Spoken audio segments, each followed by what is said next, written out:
Once what happened is when I went to India, I actually got to visit an Ekal school. And I have to say that was a very transformational experience for me. And I always thought that if I could get a chance, I would like to, use Ekal as a platform to do more. I think that the way I look at it is that whatever you're passionate about, you will prioritize it. You will find the time. I do things that I care about, so I find the time for it. I don't do things I don't care about. The value of education was very clear in my home. Without that little school that he had, his daughter, would not be where I am. So I could understand the power that education has. I think Ekal on Wheels, the mobile computer lab, was a good idea to bring digital literacy to the villages. People like me who are here have been raised in urban areas. So even I did not know, how difficult it is to live in these rural areas. The most beautiful way to keep a relationship that is founded in the divine, but at the same time live my life in quote unquote as modern a way as is appropriate. I think my understanding now, especially with the Hindu grandma, with the comments I am getting, is mostly people have turned away because they were told to do things without giving them a reason, without giving them a framework, without giving them the knowledge, of why they are doing what they are doing. I hope that people actually go access those things, and if they can be schools, if there can be places where we learn about Sanatana Dharma, I think it will be really useful.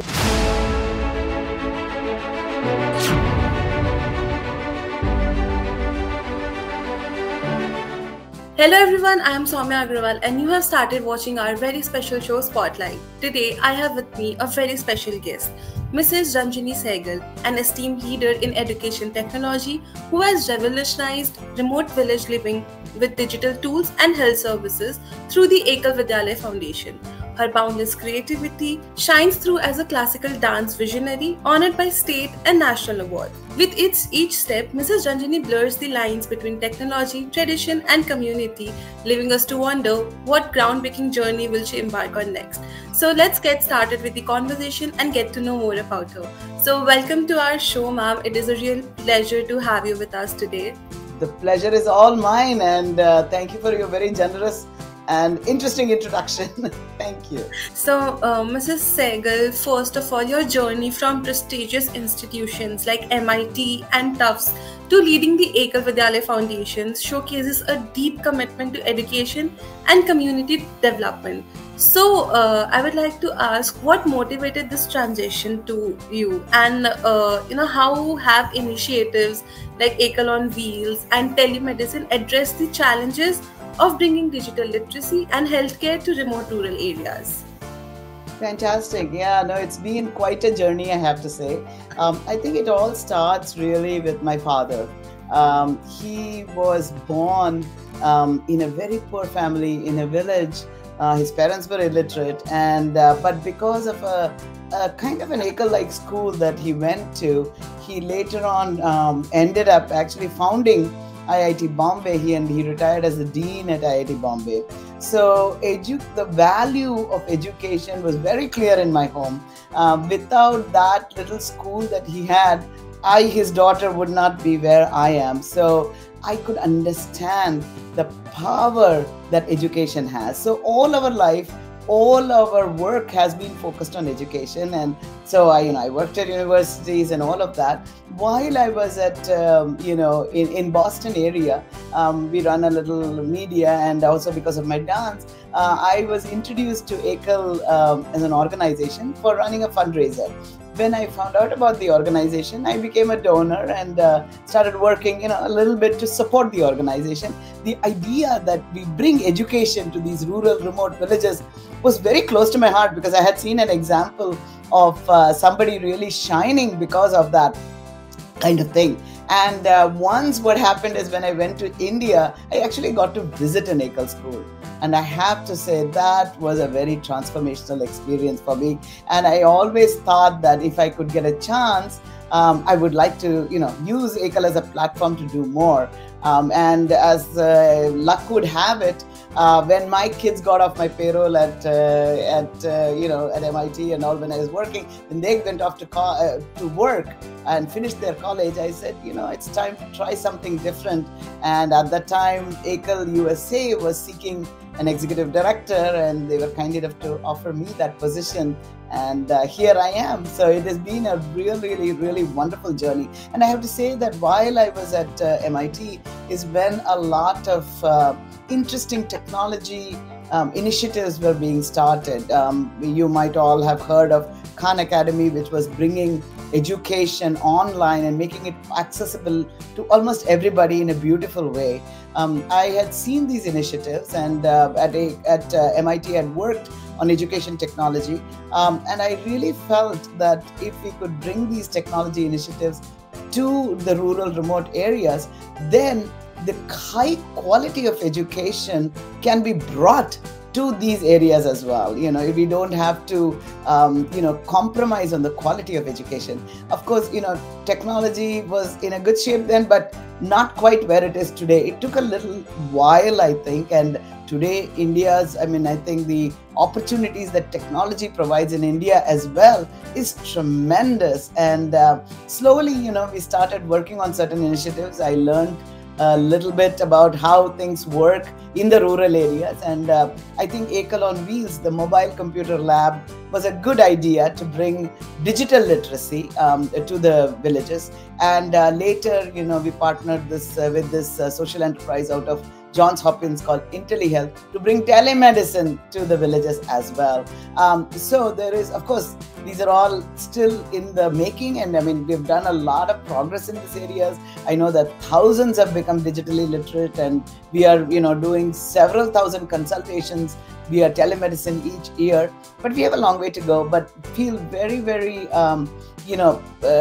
positive that the opportunities that technology is bringing can make a dramatic change in the lives of those that are living in rural areas where there may not be roads, but there is a digital access. So very pleased that we are at this point in time where we can make such a difference. So Ekal Vidyalaya, a lot of people in India knows about Ekal Vidyalaya, but being a part of Ekal Vidyalaya Foundation USA, so how challenging was it for you to let people know how exactly Ekal Vidyalaya works? Like, you might have had to face a lot of challenges. So can you tell us a little about that? I think the biggest challenge is to really build awareness about what life is in remote rural villages. People like me who are here have been raised in urban areas. So even I did not know, how difficult it is to live in these rural areas and what the major challenges are. For example, the first time I went, that I was shocked to see how to get to these villages. There were no roads, we had to off-road. We had to, go to a certain point, get off that, and then, use a jeep to get to these places. So to think from here, how we would make a difference is quite a challenge. Basically, though, we've been very, very fortunate that once we convey the message, once we really, articulate what is going on, people really understand the opportunities that Ekal provides. Many people in the US are here, as we always like to say, we came with $8 in our pocket, but a bunch of education. So the power of education is very well known to especially people in the US, because that's all we came with, our degrees, our training, and that has been helpful in allowing us to get our potential and really doing well in life. So many people really gravitate towards the cause because they understand the importance of literacy and education. And more recently, I think people now have understood the power of digital literacy, because they understand that if you're not digitally literate, you are illiterate in today's world. So these two strong messages have been very powerful. And also the low cost of providing these education in our villages. As you know, it takes $1 a day to run these schools, and that has also been a very powerful message, that we use our dollar very efficiently. So the return on investment is a lot. So people are really, really drawn to the cause in that way. Of course, we still have a long way to go to continue to educate people on the multitude of opportunities, we are now doing that. So we started out with schools, and now we are doing Arogya, we are doing digital literacy and skill training and all of that. And it's exciting to people. And the nice thing about having a variety of opportunities also is that people are drawn to different things. Some people care about healthcare more, some people care about skill training more. So now at Ekal, we also have this opportunity to align with people's interests, and that has been a very positive effort that we have. Essentially, the way we go about doing our awareness programs is we have a musical program that we run in different cities. We have several chapters around the country. We almost have like 60 chapters, and each chapter runs fundraiser, musical event during the year, and that's where they are able to attract the people to that event, where we talk about our initiatives and raise funds as well as create awareness. And we really are now encouraging people to visit our villages, and that's been the Vanyatra, as you all call it, has been a very positive impact. And finally, I would say that nowadays we also have the opportunity for virtual visits. So we've also been using Zoom, and that has been good as well. So this is what we were talking about, a field that you are an expert, right? And now the other field that you are an expert in is Indian classical dance. So like, as a pioneer of Indian classical dance in Boston, how has the acceptance of Indian classical arts evolved in the US? Yeah, very interesting question. Actually, I have to say that well, of course, I did start dance school a long time ago in the Boston area. The idea of Indian or actually the presence of Indian classical dance in the US started way before, long before, I should say, with people like Bala Saraswati and others who have come to this country and brought awareness. I mean, the legends of Bharatanatyam and other dance forms, Chitresh Das and others who have brought that to the West. In more recent time, I would say my efforts have been good to bring awareness, or like bring opportunities for Indian Americans to have their children learn the classical arts. And it's really wonderful that so many feel very drawn to bring their children to train in these classical arts. It's interesting that many of them themselves didn't have that opportunity back home, and here they feel like it's a way. Not only Indian classical dance is unique, right? It's not only a way to learn an art form, but it's a way to connect to your culture, because it's a very storytelling art form. When you do those dances, it is the way for many of my students, it is the first time that they will learn about Krishna, or how did people carry a pot of water on their head. What is a pot? I'll have to explain to them that sometimes, right? Because it's a thing that's not very familiar to them. So through dance, it's been quite a powerful medium to, of course, bring a beautiful art form. I'm very partial. I think Indian classical dance and dance in general is a beautiful thing to connect you to the divine. It brings experience that is really beyond the body, I think, and touches your soul. But also for the children in the United States, it's an opportunity to connect with their culture as well. They become that sculpture, right? How does Krishna stand? What does that flute mean? It is through the actions, it is through that they really get connected. And some of them actually have gone on to take it very seriously and become teachers. I mean, just the other day I was at a Arangetam that was done by a teacher who was raised in the United States, so the arts are taking very strong roots here, I think. And of course, people like Bala Saraswati have impacted the dance, the modern dance, contemporary dance, that styles that are in the United States in general. So there's been a lot of amalgamation of traditions and impact of dance, Indian classical dance on the Western way of performance is also pretty seen quite a bit. But my own journey has been very much limited to bringing it to the Indian diaspora. However, I would say that there has been some experiments I have done with working with the Lexington Symphony Orchestra, for example, and things like that, which has been very, very interesting.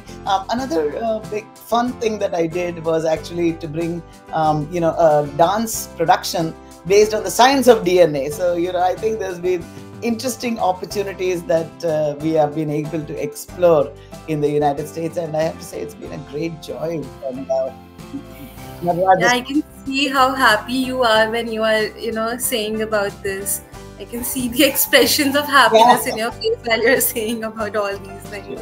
So, like, your contributions to the arts have been widely recognized, including the honor from Governor Deval Patrick.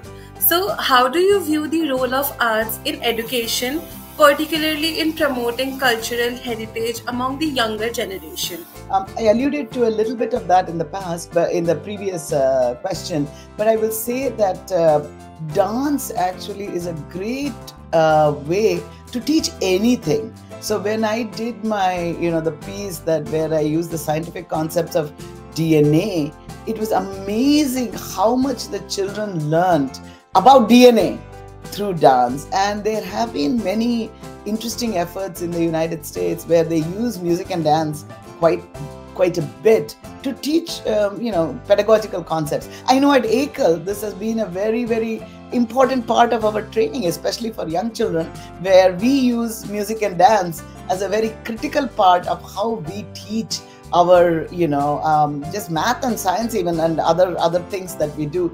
So the value of using dance or music, actually the Natya Shastra says that is why it was created as an educational tool, to bring the concepts, difficult philosophical concepts, out to people at large.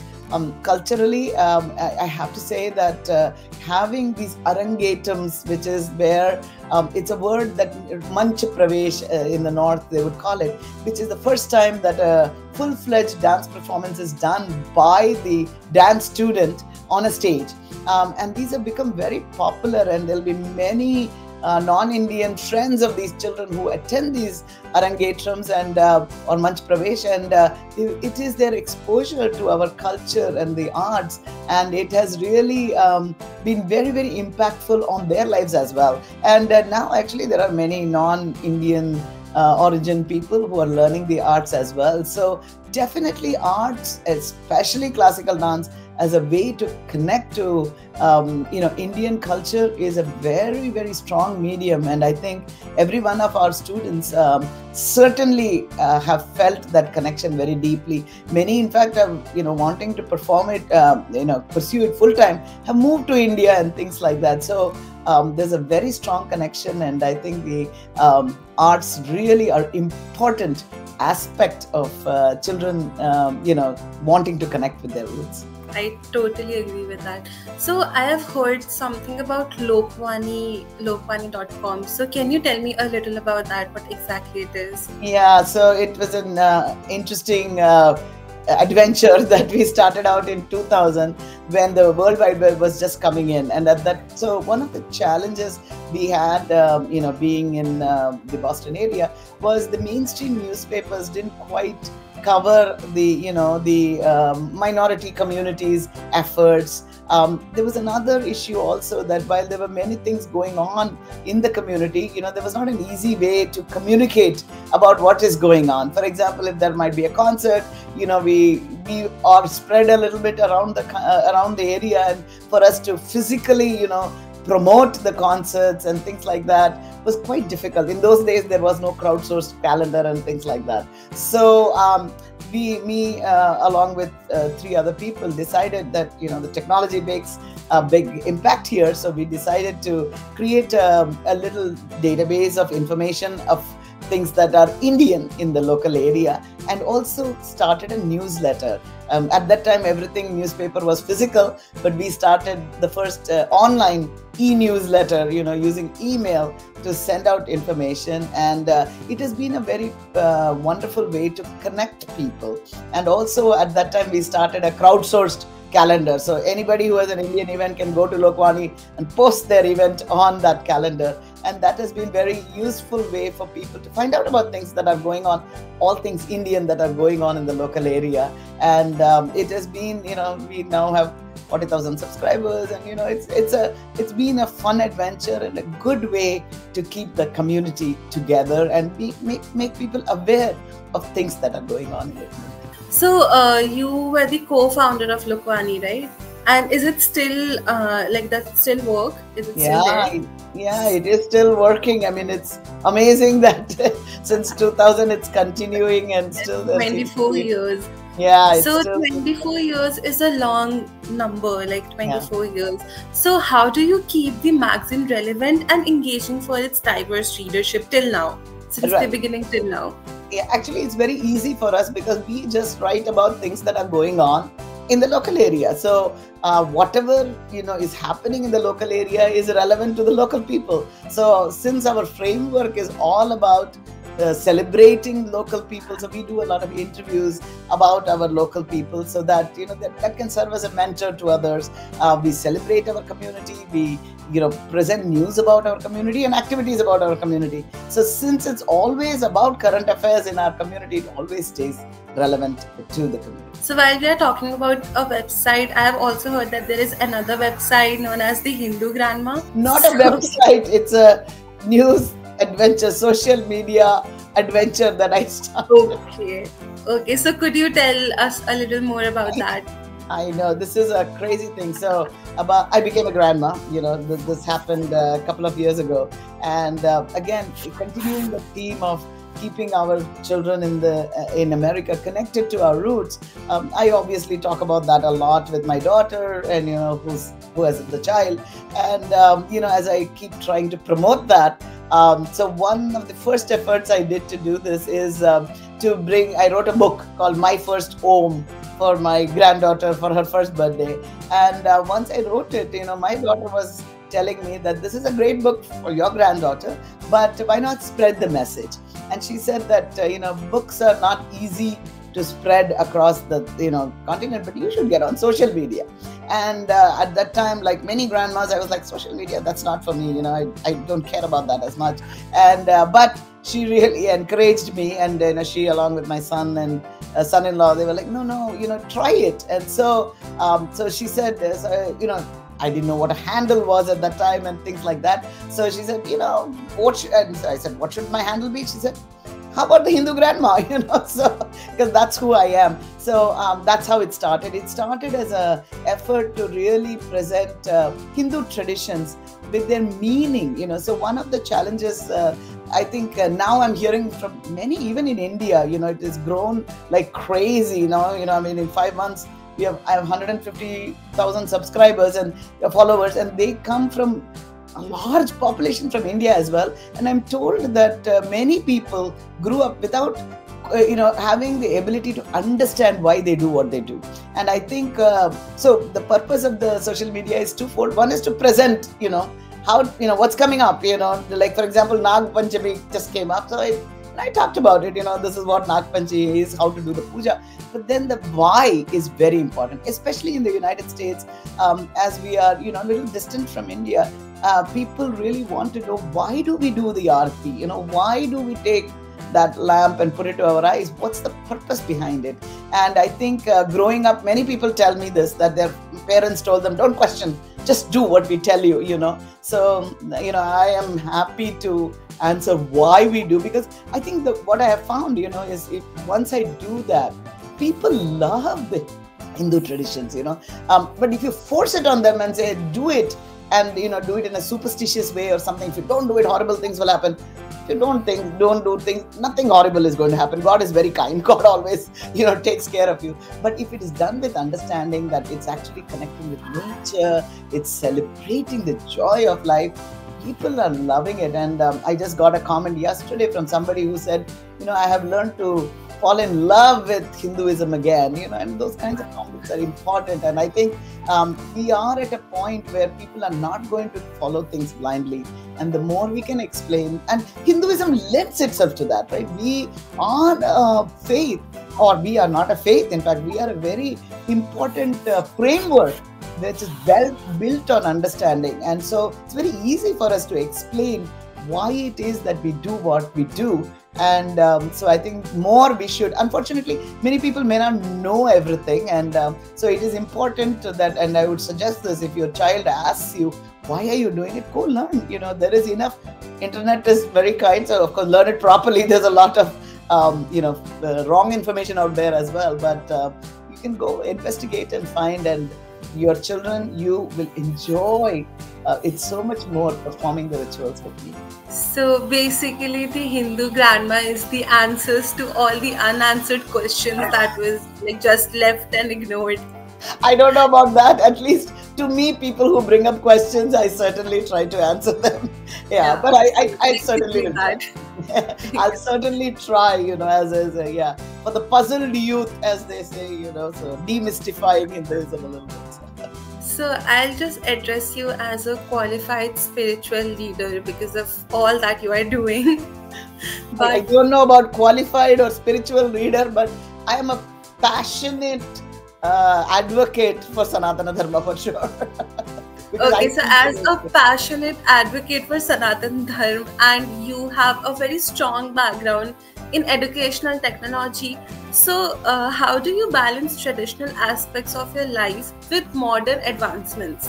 very easy actually. I mean, as if you're a follower of Sanatana Dharma, there's no conflict at all. If you look at everything I have done, in my life, never do I feel a conflict, because I think the beauty of Sanatana Dharma is it's a framework that actually can be changed based on Desha Kala Patra. So depending on where you are, depending on the time, and depending on your character, you can follow the Dharma in the way that makes sense to you. So if it's a framework, there can be no conflict at all. It's not like you shall do this or that, because that changes over time, right? Like, I mean, if in 10th centuries ago, the way life was led is not the way life is led today. And especially for people like us, who have left the country, we live in my United States. It's not easy to find.